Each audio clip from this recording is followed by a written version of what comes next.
Desde la perspectiva ciudadana, Canal 19 presenta Pulso Ciudadano, con la conducción de Julio Valdivieso.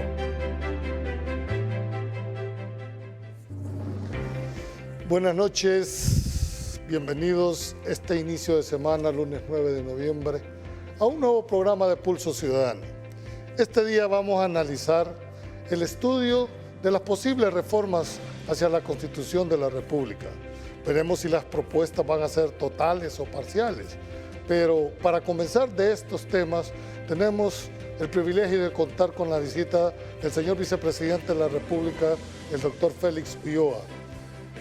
Así como también le acompañan un miembro del equipo, el licenciado Adolfo Muñoz, quien forma parte de toda esta estructura que va a tener la responsabilidad del análisis.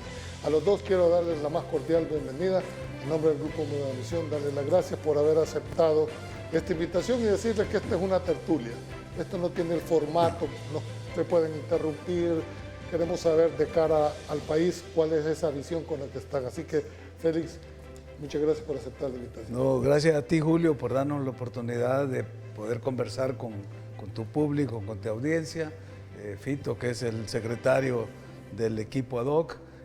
Nos sentimos honrados de este espacio en el cual, pues, a través de tu medio vamos a poder conversar contigo y por tu medio con la audiencia que nos esté sintonizando. Antes de entrar a la parte formal, dijéramos, de la entrevista, nos gustaría saber, hoy conocimos en la mañana la renuncia de un miembro de tu equipo, si esto va a afectar, dijéramos, dentro de la operatividad, puesto que ya había todo un andamiaje, y si ya tenés pues visualizado la sustitución de esta persona.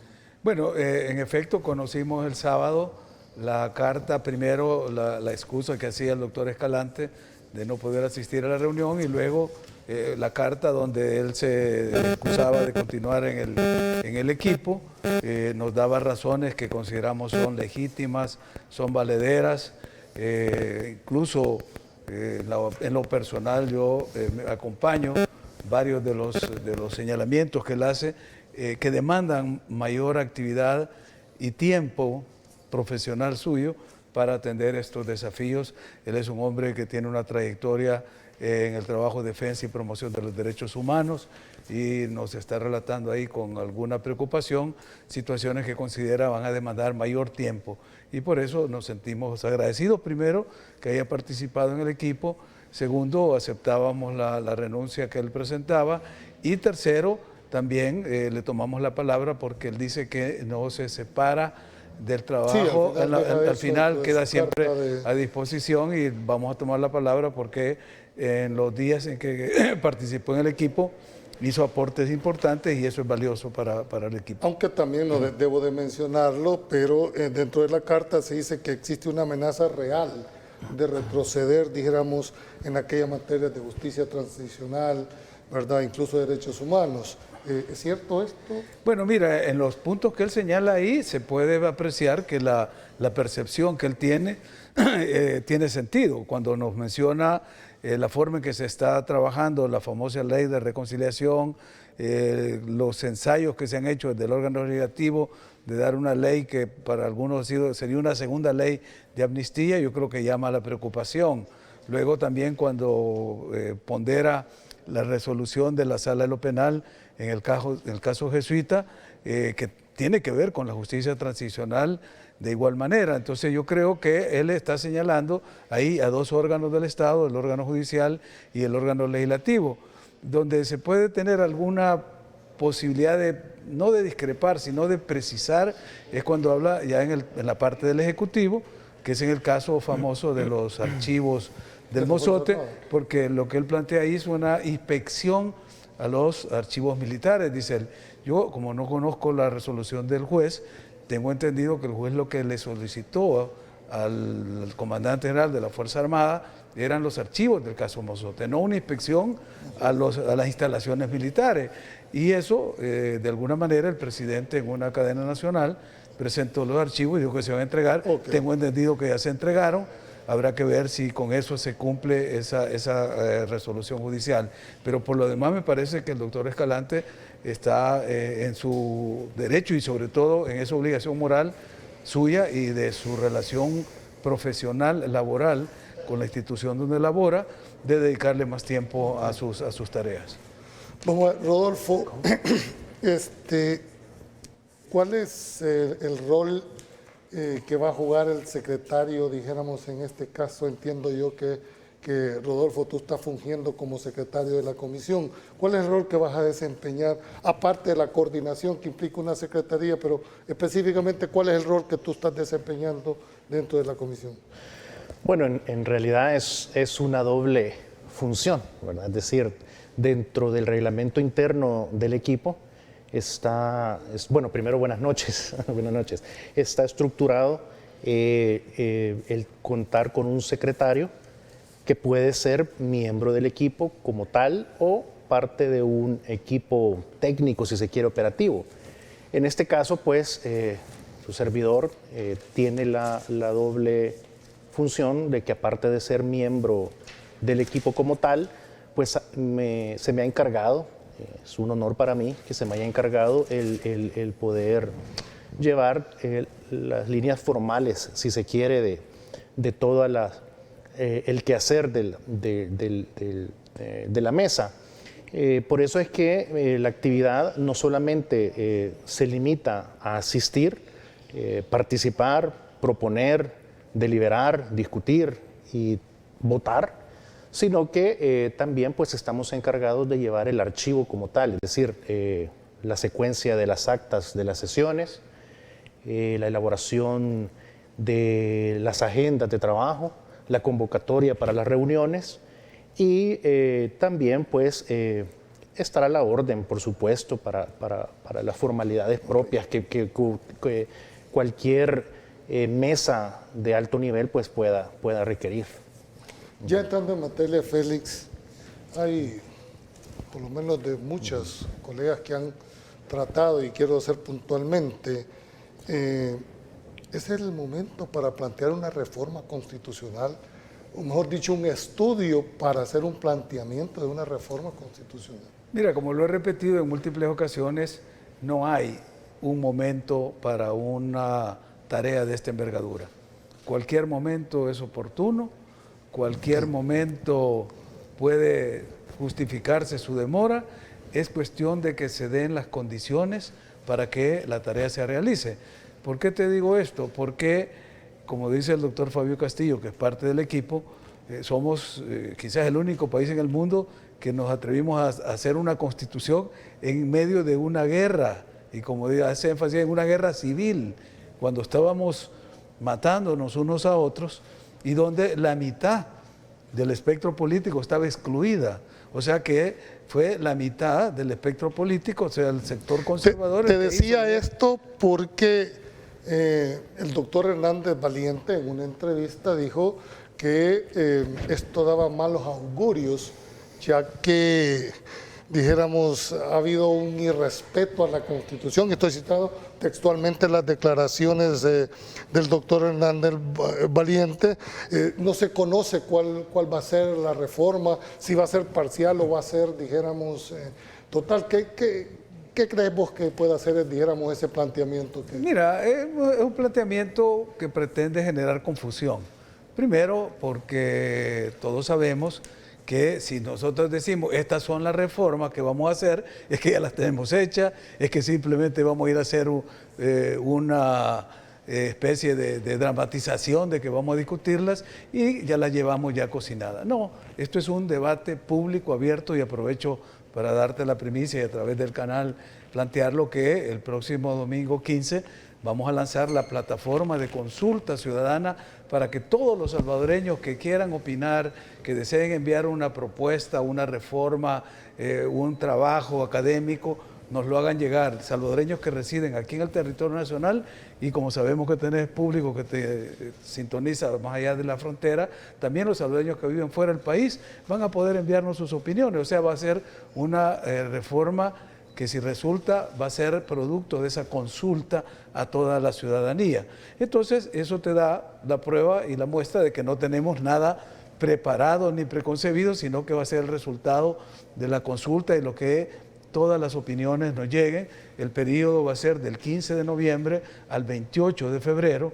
Ahí vamos a cerrar la recepción de todo esto para poder empezar a sistematizar los trabajos. Se van a trabajar en 4 grandes áreas: la parte dogmática de la Constitución, donde están los derechos fundamentales; la parte orgánica, donde están las instituciones del Estado; el sistema político del país; y una parte procedimental, porque hemos visto que los procedimientos y los procesos constitucionales generan problemas. Pero de tu respuesta me da a entender, y aquí esto, de que es integral entonces el análisis de la Constitución, porque no solo te dedicas a la parte dogmática, ¿verdad?, sino también a la parte orgánica, e incluso le estás agregando ahora procedimientos. O sea que están haciendo, dijéramos, un estudio integral de la Constitución. Es correcto. Decir que así va a ser esto. Es correcto. Hemos dicho que vamos a estudiar desde el prólogo hasta el artículo de la vigencia de la Constitución, para poder hacer un estudio sistémico,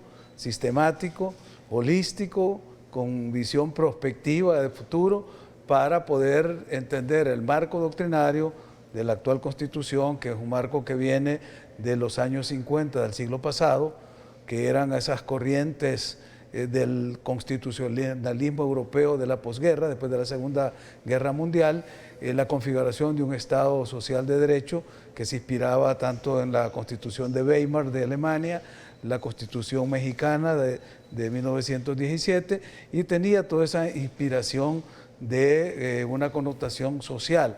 Todavía se mantienen vigentes muchas de esas instituciones que se crearon en los años 50 del siglo pasado, y ahora que el mundo ha entrado en la 4ª revolución industrial, con un avance y una evolución no solo en los procesos, los procedimientos, los conocimientos, sino también en la administración pública, en la caracterización de derechos. Entonces es momento de ponernos al día, y ahí volvemos a la pregunta inicial tuya: ¿cuál es el momento?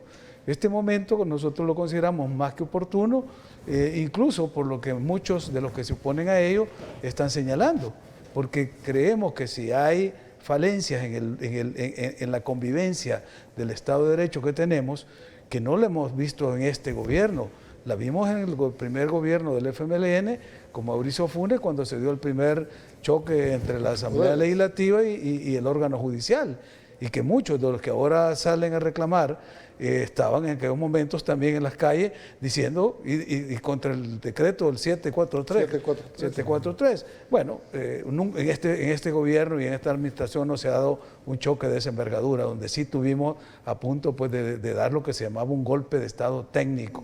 Pero bueno, aparte de ya eso... vamos a ir entrando en materia poco a poco.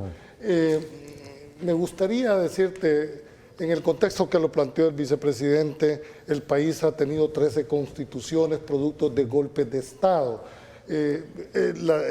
Tu rol dentro de esto, dijéramos, es coordinar, dijéramos, no solo de parte de tu formación, pero cómo vamos a hacer llegar a través de esta plataforma que ustedes están anunciando este día, para poder integrar, por ejemplo, sindicatos, para ver todo, revisar todo lo que es la parte laboral, cómo integrar a la academia, que también va a tener muchísimo, van a haber consultas con facultades de derecho, entiendo yo. O sea que la consulta va a tener una legitimación, dijéramos, para que el resultado pueda ser presentado, porque este es un proceso, entiendo yo, de estudio, porque ya el proceso de reforma tendrá otra óptica.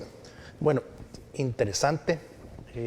Realmente de lo que se trata es precisamente de legitimizar, y la mejor forma para hacerlo es volcando el proyecto hacia la población en general. Por supuesto que las plataformas que se pretenden incorporar para que la gente, la ciudadanía se acerque, van desde la presentación en físico de cualquier propuesta, de cualquier gremio, de cualquier asociación, de cualquier profesional, de cualquier decanato de universidades, hasta la participación más amplia, que es la que precisamente tiene la novedad que viene de un sitio web. ¿Qué es lo que pasa con el sitio web y cuál es realmente la novedad? Lo que pretendemos es que cualquier persona, independientemente de su profesión u oficio o de su estatus, social, independientemente de dónde se encuentre, porque deseamos que participen los salvadoreños que se encuentran en el exterior, puedan tener acceso, puedan acceder al sitio web y desde ahí hacer sus propuestas, por humildes que sean. El objetivo es sistematizarlas. ¿Por qué? Porque el proyecto en sí no es que el equipo o la mesa se dedique puntualmente a tomar decisiones absolutas. De lo que se trata es de convertirnos en un mecanismo facilitador. Es decir, con la convocatoria a la ciudadanía, obviamente el trabajo va a ser enorme. Y por eso se han encontrado, se han vislumbrado de entrada 4 grandes áreas de trabajo, a donde se van a incluir otros profesionales que se han invitado y otros que quieran acercarse, precisamente para conformar subequipos.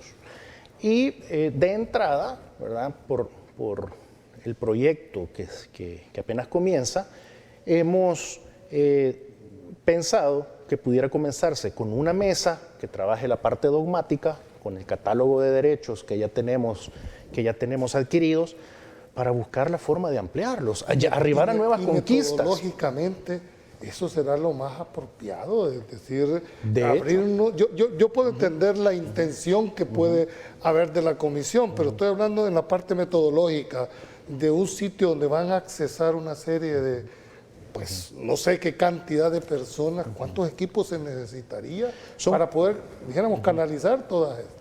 Precisamente en la sistematización que pretendemos hacer, necesitará constituirse una matriz en la que se vayan segmentando, ¿verdad?, por cada área de proyecto o cada área de solicitud de estudio, aquellas que vayan encajando con las mesas de trabajo ya formadas. Entonces habrá una mesa para estudio de la parte dogmática, otra para el sistema político, otra para la parte orgánica de la Constitución, en la que se establezcan la forma en que se eligen a los funcionarios de segundo grado, las potestades de las instituciones, el funcionamiento de las instituciones que tienen corte constitucional, incluso la posibilidad de que la gente opine sobre la necesidad o no de separar la Sala de lo Constitucional de la Corte a través de un tribunal constitucional. Y eso nos lleva a una mesa más, porque al tratar temas de esa índole tenemos que hablar de procedimientos constitucionales. Y aunque no estén directamente incorporados en la Constitución, pero acarrearían directamente una reforma de la ley de procedimientos. Que ahora plantea, habrá, porque le entendí al vicepresidente, van a tocar un procedimiento, dijéramos, dentro de esta Constitución, le van a dar un rango constitucional a este procedimiento, porque ahorita hay una ley de procedimientos constitucionales, pero con rango secundario. Hoy lo pretenden elevar a una rango... Es parte precisamente del estudio. Es decir, lo vamos a hacer depende precisamente del estudio. El estudio lo que pretende, pero solo para actualizar eso, era, mira, hemos visto que muchos de los conflictos que se dan entre los órganos es porque no están muy bien definidas no solo funciones y competencias, sino las relaciones interórganos. Es decir, cuestiones de procedimiento y de dinámica administrativa. Cuando decimos que vamos a revisar los procedimientos constitucional, cualquiera pensaría, como cualquier abogado, es la ley de procedimientos constitucionales. No, pero todos sabemos que esa es una ley con la cual funcionan los 3 recursos que tiene la jurisdicción constitucional. Desde luego, puede ser, si resulta del estudio, porque tenemos uno de los mejores abogados de derecho procesal constitucional nacional y 2 abogados expertos en derecho procesal constitucional internacional que nos van a dar los insumos. Si ahí se decide que un artículo de la Constitución le dará rango de ley constitucional a la ley de procedimiento, aunque sea una norma infraconstitucional, va a tener un asidero en la Constitución. Pero solo para resolver la duda tuya sobre y cómo manejar esa gran cantidad de insumos que esperamos nos lleguen, nosotros tenemos ya una experiencia. Me tocó verla in situ y personalmente lidiar con ella, que fue cuando el presidente Bukele dijo que no iba a ser el plan de gobierno de él ni de ningún partido, sino el que el pueblo quisiera. Y todos dijeron, esto es demagogia pura, ¿cómo va a consultar al pueblo? Entonces salió una plataforma como la que estamos sacando y se pidió para que todos los ciudadanos que quisieran aportar al plan de gobierno lo hicieran. ¿Sabes cuántas entradas tuvimos? O sea, ¿cuántos documentos se lograron contabilizar? 29,000. O sea, 29,000 salvadoreños se tomaron la molestia de enviar propuestas, hasta tesis doctorales recibimos. Una nota de una señora de Oriente que decía, en el plan de gobierno lo que ella decía era, quiero que haya un hospital regional de niños en Oriente. Ese era el aporte de ella. Eso fue la mesa de salud. O sea, habían las mesas para cada uno de los temas. Así pretendemos aquí. Por tema. Los 4 estancos que ha mencionado el licenciado Muñoz, ¿verdad? La parte dogmática, la parte orgánica, la parte relativa al sistema político y la parte relativa al procedimiento constitucional. Ok, quiero dejar planteada una pregunta porque tengo que irme a un corte comercial sobre, dijéramos, cómo debemos de enfocar esta interpretación constitucional, ya que de todos es conocido, y tengo que decirlo por mi convicción que he venido sosteniendo, que muchos de los problemas se han establecido precisamente por este tipo de interpretaciones que se han dado. Y hay que saber cómo distinguir, y dejo planteada la pregunta, ¿será lo mismo interpretar la Constitución que comprender el texto constitucional? Porque todo texto, para poderse entender, hay que comprenderlo, pero interpretar, se interpreta lo oscuro, lo que no está claro. Cuando regresemos vamos a preguntarle cuál es la visión que tiene la Comisión con respecto a los distintos métodos que se tienen dentro del constitucionalismo salvadoreño y ahora que se está revisando cómo quedaría plasmada esa posición. No nos cambie, ya volvemos con Pulso Ciudadano.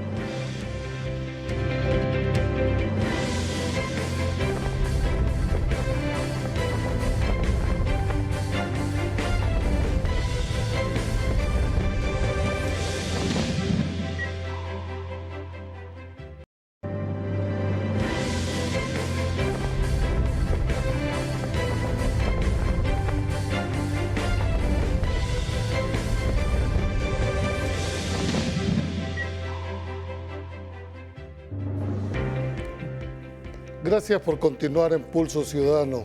Entramos a la segunda parte de nuestro programa, vicepresidente e invitado. ¿Cómo está enfocando, dijéramos, la comisión o cómo va a ser el abordaje en relación a la interpretación constitucional que va a tener que abordarse tarde o temprano? Y hago la siguiente pregunta muy clara. ¿Van a modificarse las cláusulas pétreas de la Constitución? Definitivamente no. Es decir, para comenzar, dentro de los acuerdos iniciales, el primer acuerdo que tomó el equipo fue su reglamento interno. Inmediatamente, el segundo acuerdo fue establecer para tranquilidad de la población, y precisamente porque sabíamos que dentro de los argumentos que podían existir para tratar de desacreditar el trabajo que se pretende hacer, estaba el poner en duda o tratar de tergiversar el espíritu del proyecto. Así que ese acuerdo está en estricto cumplimiento con el artículo 248 de la Constitución, es decir, aquello que no se puede tocar no va a ser tocado y ni siquiera va a ser tema de estudio precisamente para trastocarlo. Es decir, cuando nosotros decimos que la interpretación, que el proceso de estudio va a ser sistémico, es decir, va a ser integral, lo decimos con el objetivo de mejorar lo que ya se tiene, no para retroceder en lo que ha costado ganar. Es decir, el principio que queremos manejar precisamente para todo el concepto es el de no regresividad. ¿Verdad? No se va a retroceder ni en el catálogo de derechos que ya se tiene, ni tampoco en aquellos derechos políticos ya ganados por la población. Si acaso alguna sugerencia pudiera recibirse al respecto, se va, por respeto a quien lo presente, se puede recibir, pero si tiene por objeto trastocar la forma de gobierno, o la alternabilidad en el ejercicio de la presidencia o el territorio de la República, definitivamente no va a ser tema de estudio. Ahora, hemos dejado... bueno, pero la cláusula pétrea no solo se refiere al tema puramente, dijéramos, de la alternabilidad. Inmediata. Está también el sistema de gobierno, ¿verdad? Y aquí entramos a la parte de fondo.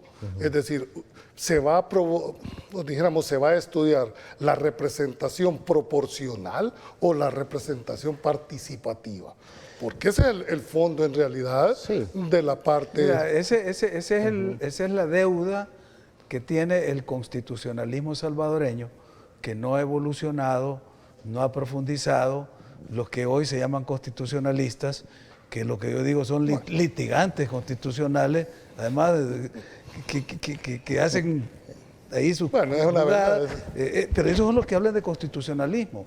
Todavía no han entendido que nuestro sistema tiene en el artículo 83 reconocido el régimen de la soberanía popular. Fíjate lo que tenemos, y esto hay que estudiarlo a la luz del derecho constitucional moderno y de rigor académico, porque los dos tipos de soberanía que se conoce, el de la soberanía nacional y la soberanía popular, nosotros tenemos los dos. Porque cuando el artículo 85 dice, ¿verdad?, que el gobierno será democrático, republicano y representativo, se está refiriendo a la soberanía nacional, porque el concepto de representación y de representatividad se le otorga y se le reconoce a la ciudadanía. Y la ciudadanía son aquellos que tienen 18 años y cumplen los derechos políticos para ejercerlo. Pero cuando el 83 te dice que el pueblo es el soberano y el depositario, la soberanía popular, la soberanía popular es del pueblo, no es de la ciudadanía, y el pueblo somos todos.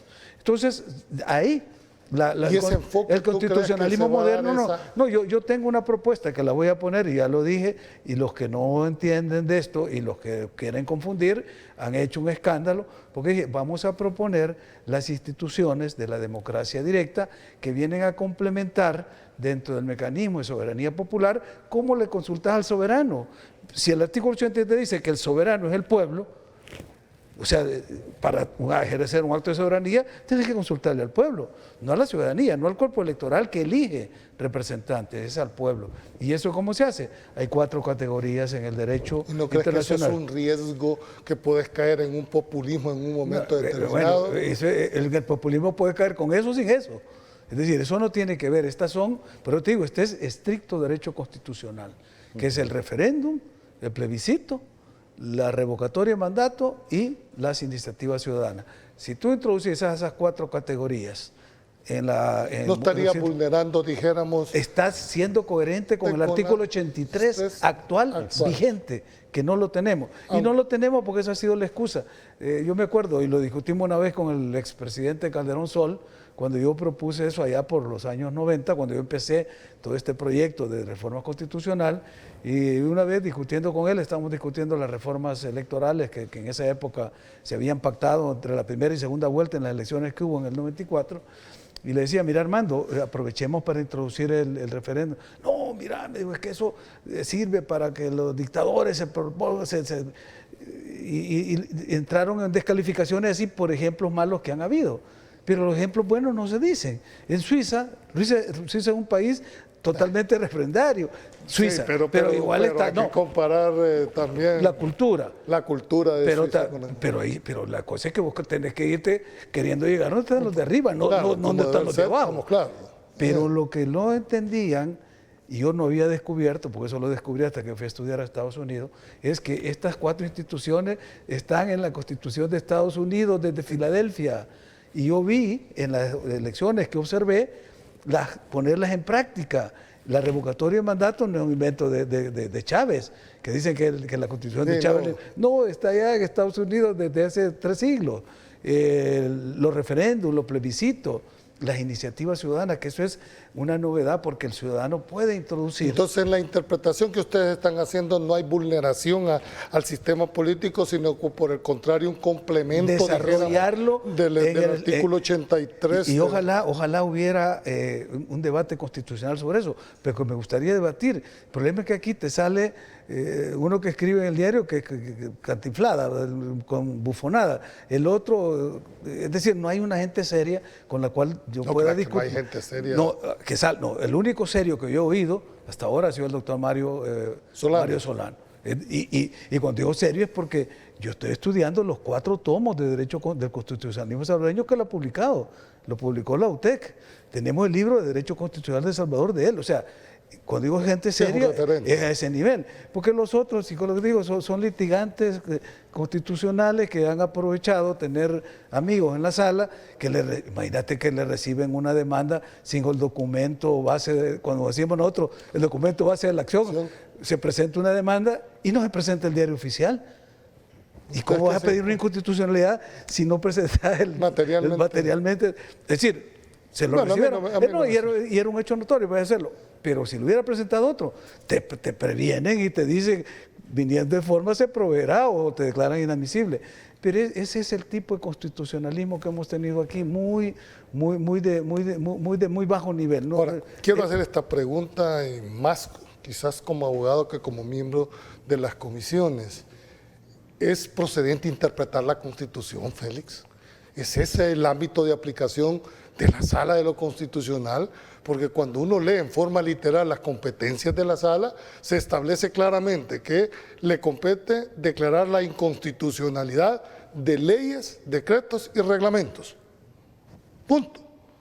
¿Por qué entonces hemos aceptado como esa tesis la interpretación constitucional? Sí, acordate, cuando se hace una interpretación auténtica de una ley, ¿quién la hace? La Asamblea. El órgano que lo emite. O el órgano que lo emite. Es la Asamblea. Entonces, ¿quién emite la Constitución? Sería una constituyente. Como no tenemos constituyente aquí, es la segunda legislatura que la ratifica, le da el carácter. Correcto. Ahora, ¿qué dice el informe único? Porque tenemos que remendarnos cuando no tenés la norma en el derecho positivo, porque también es otra deformación que tenemos. Nos han hecho entender en ese pensamiento kelseniano normativo que solo el derecho positivo es lo único que te sirve como fuente de derecho.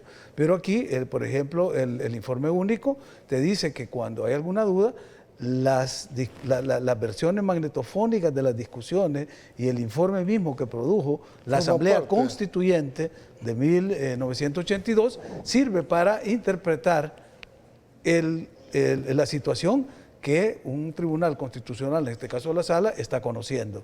Ahora, ¿cómo se ha manejado la interpretación constitucional acá? Eso es lo que yo creo que genera muchas dudas, porque volviendo al tema que tú decías, las cláusulas pétreas, que ahora son intocables, son inmodificables, no se pueden tocar, pero y no la Sala de lo Constitucional anterior modificó el artículo 85 interpretándolo para darle paso a las candidaturas no partidarias, que fue una demanda que yo presenté.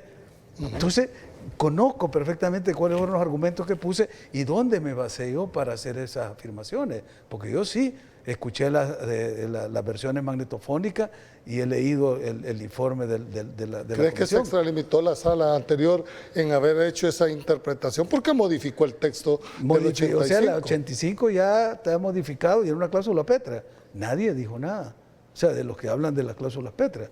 ¿Por qué? Porque los momentos son coyunturales y yo creo que para mí, además de la interpretación que tú señalas, que es la interpretación textual de la Constitución, que para muchos se queda limitada porque el texto tiene un contexto o tiene un origen y hablan de la interpretación teleológica para ver cuál es el fin de esto. Pero yo escuché a un miembro de su comisión, precisamente cuando se refirió a este tema, y dijo, bueno, lo que pasa es que se está ampliando los alcances. Sí, pero eso no es lo que dice la Constitución, porque yo les quiero hacer una llamada a la reflexión, y sobre todo a la comunidad jurídica. Todos los funcionarios, cuando van a aceptar un cargo, ¿qué es lo que juran? Cumplir la Constitución ateniéndose al texto, no dice otra cosa. O sea, yo lo que quiero dejar claro que entre menos discrecionalidades haya en la aplicación, estamos hablando de la norma constitucional, es la norma primaria, no estamos hablando de una ley secundaria, ¿verdad? Entonces, ese sería un enfoque, van a entrar ustedes a fondo ya que van a revisar, dijéramos, todo este tema de las interpretaciones. Es que ahí lo interesante es que vuelve a aplicar el principio de no regresividad, porque en un sentido estricto lo que está prohibido es desmejorar lo que ya se tiene. Pero, por ejemplo, la intangibilidad del artículo 248 está precisamente para no tocarlo en un retroceso. Pero si es para mejorar lo que se tiene o para ampliar el catálogo. Esa es tu interpretación, no lo que dice la norma. Correcto, puede ser mi interpretación, pero es precisamente el mismo sentido que la Sala de lo Constitucional utilizó para permitir las candidaturas no partidarias. ¿Por qué? Porque estaba ampliando el catálogo de derechos de la ciudadanía. Ya no solamente se limitaba a la participación a través de partidos políticos, sino que ahora lo amplió y permitió precisamente el que se pudiera optar o proponer para esos cargos sin la necesidad de estar dentro. Y es porque es importante empezar desde el prólogo. Correcto. Porque ahí está la concepción filosófica, doctrinaria de la Constitución. ¿Qué es lo que hizo la Sala, que lo hizo muy bien? Y acuérdate, yo siempre fui un gran defensor de la sentencia. Y te advierto que este tema no es personal contra la Sala, estamos hablando. Es más, y cuando estaban ellos en la Sala, yo les dije que habían 5 sentencias que me parecía que eran totalmente aberrantes las que habían hecho. Pero de más de 200 que dieron, eso era la excepción que confirma la regla, que fue una buena Sala. Pero lo que hizo fue cambiar conceptualmente la visión de la normativa fundamental, porque empezaron a tomar el artículo 1 y la persona humana ya era el centro, la persona humana de toda la interpretación. Por eso cuando yo les presento la demanda y me baso en el principio pro homine y la interpretación extensiva, ellos toman y dicen, si vamos a aplicar este principio, entonces el derecho de la representación es del individuo, no del partido político, como se había venido malinterpretando el artículo 85. Entonces, todas las sentencias se fueron dando en función del ciudadano y no en función ni de los partidos ni de las otras instituciones del sistema. Y ahí es donde incluso se crea el concepto del transfugismo. ¿Por qué? Porque es para la protección del ciudadano elector, el que ejerce el voto activo y te da su confianza para el que representé. Entonces, si tú te cambias, estás haciendo fraude al elector. O sea, pues que la visión filosófica, jurisfilosófica de la Sala era, vamos a poner en el centro a la persona humana, y la persona humana es también ciudadano. Tenemos que irnos a un corte comercial, pero queremos dejar planteada una pregunta, y es el hecho precisamente en ese orden de ideas, ¿será necesario que a golpes de sentencia se vayan modificando o es necesario en realidad clarificar más los derechos? Cuando regresemos con este tipo de comentarios, no nos cambia, volvemos en Pulso Ciudadano.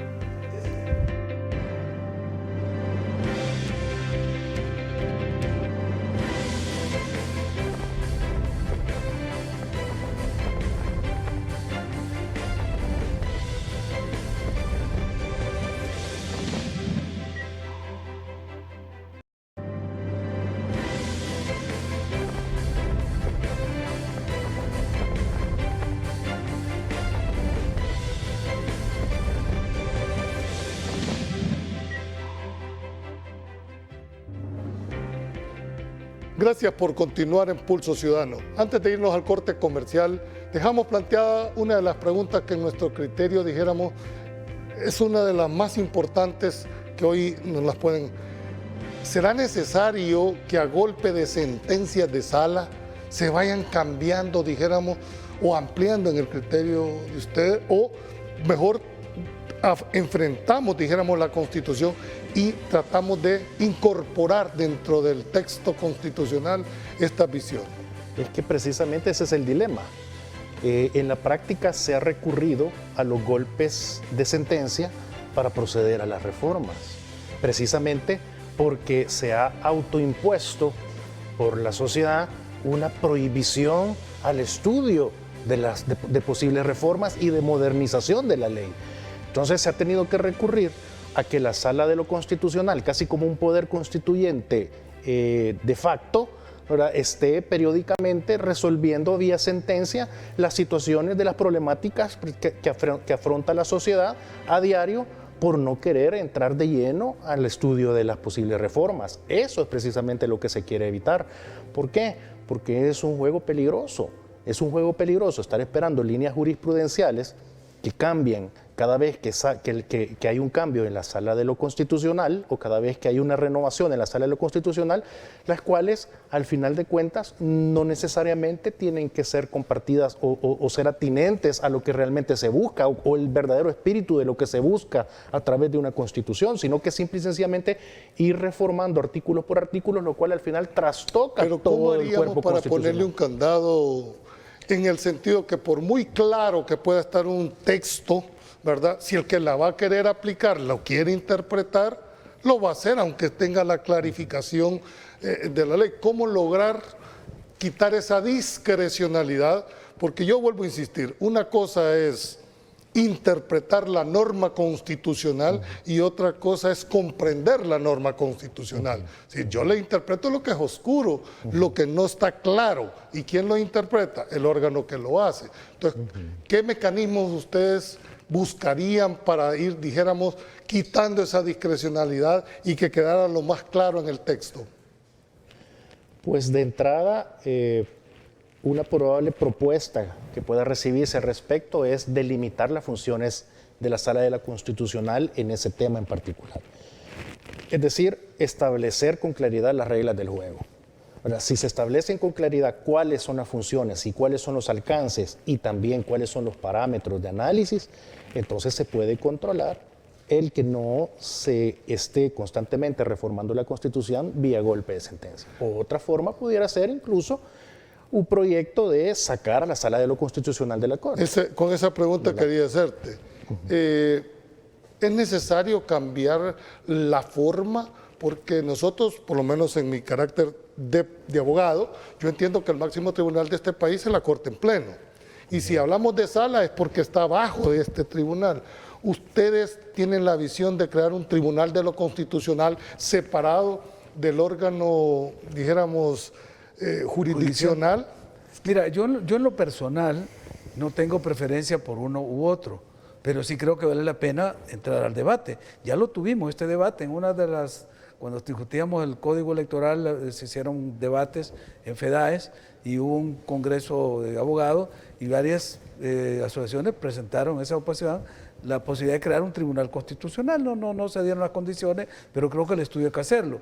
Te decía que vamos a tener participación de muchos juristas internacionales. ¿No están cerrados ustedes al tema? No estamos cerrados, pero te cuento esto porque ya vamos a empezar a abrir en las sesiones la participación. Por ejemplo, tenemos ya 2 juristas españoles que están preparando temas para presentarlo, chilenos, y yo hablé con la presidenta del Tribunal Constitucional de Perú para preguntarle si ella pues podía participar en una ponencia. Me dijo que el tribunal iba a participar, pero lo iba a hacer a través del secretario. Y nos decía que en Perú funciona el Tribunal Constitucional, pero también funciona la Sala de lo Constitucional dentro de la Corte Suprema de Justicia.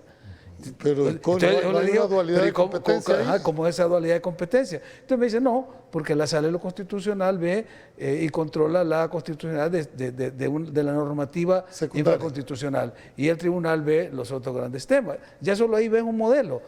No estoy diciendo que me va a hacer así, que dejemos la sala y creemos un tribunal constitucional aparte, o que hagamos como Guatemala, que tiene la Corte Constitucional y la Corte Suprema no conoce de los recursos de inconstitucionalidades ni amparos que son materia pues de la jurisdicción constitucional. Pero lo que tenemos actualmente, y lo dicen los constituyentes del 82, es que ellos no se decantan ni por generar un tribunal constitucional separado, ni por dejarle a la Corte Suprema, como tenía antes del 83, estas funciones. Entonces crean esa sala y dan las características de cómo quieren que sea la sala, y dicen que los magistrados que la integran, además de tener una carrera judicial notable, etcétera, deben de tener conocimientos políticos, porque sus sentencias, dice, van a ser eminentemente políticas, no partidistas, políticas, van a tener impacto político. Entonces, cuando tú ves cómo se integra esta sala, si solo revisas ahorita los 5 miembros que hay, es decir, yo no conozco que alguno de ellos tenga algunos estudios especializados en ciencia política o en sociología o en materias que te pueden dar criterios políticos. Pueden ser brillantes Bueno, abogados. que ellos aplican normas políticas no partidarias, pero... Sí, pero lo que te exige el perfil que definen los constituyentes para integrar una sala de esa, te lo definen, que no es un abogado brillante y de derecho de familia, por ejemplo. Te dice, tiene que tener un perfil de esta naturaleza. Pero bueno, dejando eso aparte, el tema es que vale la pena discutir cómo ha estado nuestra justicia constitucional desde 1983, que se creó la sala, hasta la fecha. Y si estamos satisfechos con la sala como está, pues dejémosla así. Okay. Pero la confusión viene, como tú bien dices, es que la sala es una de las 4 salas que tiene la Corte. Y el presidente del órgano judicial de la Corte Suprema es el presidente de la sala. Y cuando se quiso incluso modificar la sala anterior, separar a los 4 que habían sido nombrados conjuntamente, inmediatamente saltó el gremio de abogados diciendo, no, miren, no la pueden cambiar. O sea, no se cambia por la ley orgánica judicial. Esto los elige la Asamblea Legislativa y solo ella los puede cambiar. O sea, te enfrentas a esos problemas. Además, tenés una sala cargada con toda la función administrativa de la Corte, cuando debería estar separada viendo temas jurisdiccionales de su propia competencia. Porque, ¿qué pasa con las Cortes Supremas? Las Cortes Supremas son tribunales de alzada, de casación, de tercera instancia. Pero la sala de la Constitución, las salas o las Cortes Constitucionales no tienen, no hay ninguna alzada con ellos. Eso tampoco quiere significar que es una supersala. Ahorita aquí. Ahorita sí lo está de esa manera porque... Pero acuérdate los conflictos que hay cuando ellos declaraban en algunos casos constitucionales que se iban y podían entrar a conocerse por otro vía en la Corte en pleno. ¿Qué se hacían? Bueno, hay que recusar a los magistrados que estuvieron. O sea, entramos a remiendos. Lo que hay que hacer es un buen diseño para garantizarle a la población una justicia constitucional pronta y imparcial. Hay una máxima que habla la pronta y eficaz justicia, que no solo los abogados, sino la ciudadanía en general demanda. Pero ¿cómo es posible que aquí hay sentencias express de que en menos de 24 horas son resueltas y hay otras que duermen el sueño de los justos, si al final lo que el país está demandando es una decisión? ¿Están ustedes pensando normar desde la Constitución, o por lo menos pasar una propuesta, que desde la Constitución se establezcan plazos constitucionales que tengan consecuencias para los jueces y magistrados? Sí, Julio, sí. Y vos mejor que nadie sabés y conocés el caso más aberrante de violación de plazos que hizo la Sala Constitucional anterior. Cuando la Ley de Procedimientos Constitucionales establecía un plazo de 15 días para conocer en consulta una sentencia del Tribunal Supremo Electoral, como de cualquier juez que aplicara directamente la Constitución. Sí. Y si necesitaba, le daba 10 días más. O sea, 25 días para resolver. El caso llegó en el 2015, en octubre, a la sala, y se resolvió 3 años más tarde. Y un magistrado todavía dijo que los plazos para ellos no operaban. ¿Cómo puede ser eso? O sea, ¿cómo puede un máximo tribunal que aplica la Constitución sacar un caso prácticamente fenecido y traerlo con una finalidad política, partidista, sectaria, facciosa?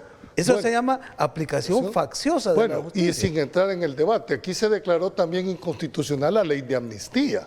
Y ustedes saben de que las inconstitucionales operan de aquí para adelante, no tienen efecto retroactivo y sin embargo se ha dado. Es decir, yo creo que todos estos casos, Félix, debemos de entender lo que hay que quitar esa discrecionalidad. Yo siento de que entre más claro esté en el texto, yo sigo insistiendo en esa forma, creo que vamos a tener y esperemos, ojalá yo voy a ver en esa plataforma hacer llegar tus propuestas, dejar las posiciones, porque siento que al final lo que nosotros demandamos, seamos abogados o ciudadanos, es que nos definan para un sentido o para otro, porque tú has sido abogado litigante, tú has estado también, y lo que uno busca es que te resuelvan. Si fue positivo, gracias a Dios. No te resolvieron, pues interponer los recursos. Pero el recurso de la gaveta creo que le hace más daño a un país que la resolución. Antes de ir, quisiéramos que nos fuéramos a ver cuáles son lo que nuestras redes sociales han capturado en cuanto a sus preguntas. Algunas creo que ya fueron, dijéramos, contestadas. Por ejemplo, Ernesto Hernández nos hace una pregunta, ¿van a reformar las cláusulas pétreas de la Constitución? Creo que tú ya lo contestaste. ¿Se va a proponer el referéndum como una medida, dijéramos, de consulta popular? Y la última nos dice Alexander Asensio, ¿están de acuerdo con la imprescriptibilidad de los delitos de corrupción?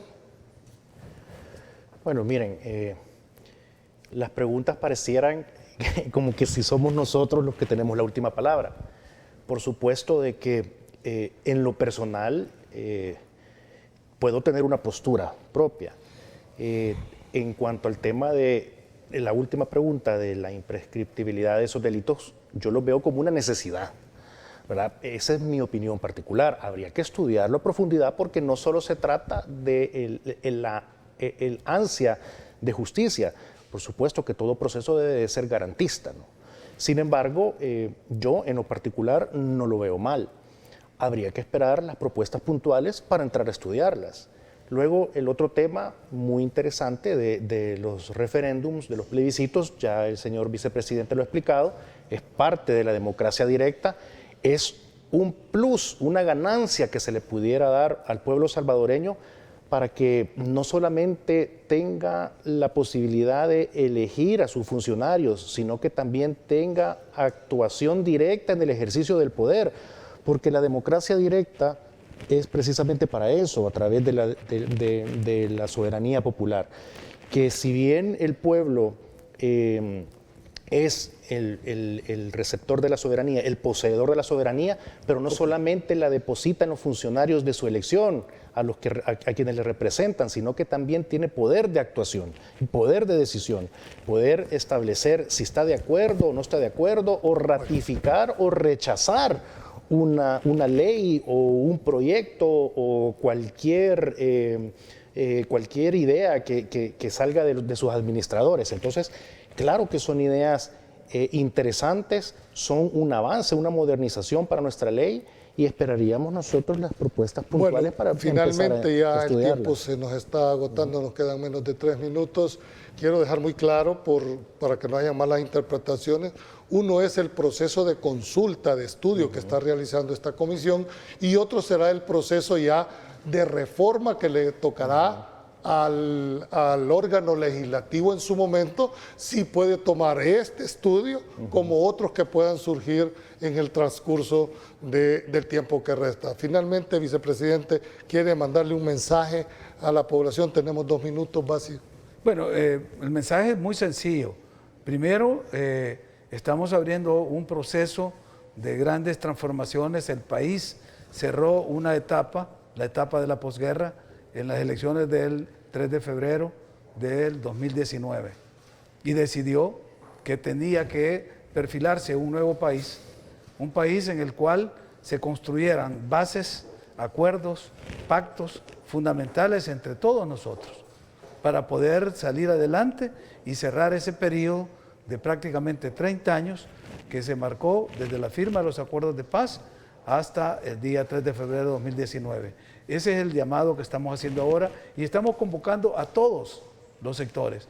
Y siendo coherente con la teoría de la soberanía popular, estamos convocando a todo el pueblo llano y el pueblo organizado en partidos políticos, en organizaciones sociales, en gremios empresariales, en gremios laborales.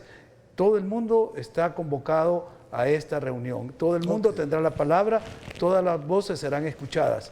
Será trabajo ya de los especialistas y de las mesas para ir organizando cada una de ellas, elaborar un documento que también lo vamos a llevar a una validación con expertos para poder preparar un documento que no solo refleje esos anhelos de ese nuevo gran pacto social de El Salvador, sino que también nos sirva como un instrumento para superar cualquier estado de conflictividad que en este momento vivimos. Bueno, no me queda más que darte las gracias, Félix. Doctor, en un futuro estaremos conversando nuevamente sobre este tema de acuerdo al avance. Les deseamos lo mejor de los éxitos, y a ustedes no nos cambie. El día de mañana continuamos con el tema de estos proyectos de reforma en la Constitución. Estarán en nuestro estudio el doctor Salvador Nelson García y el doctor Ulises del Dio Cumán. No nos cambie y nos vemos el día de mañana.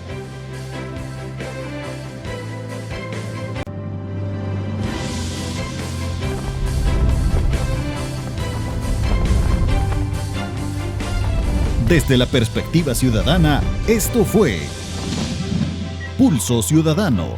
Le invitamos al próximo siempre a la misma hora y por este mismo canal.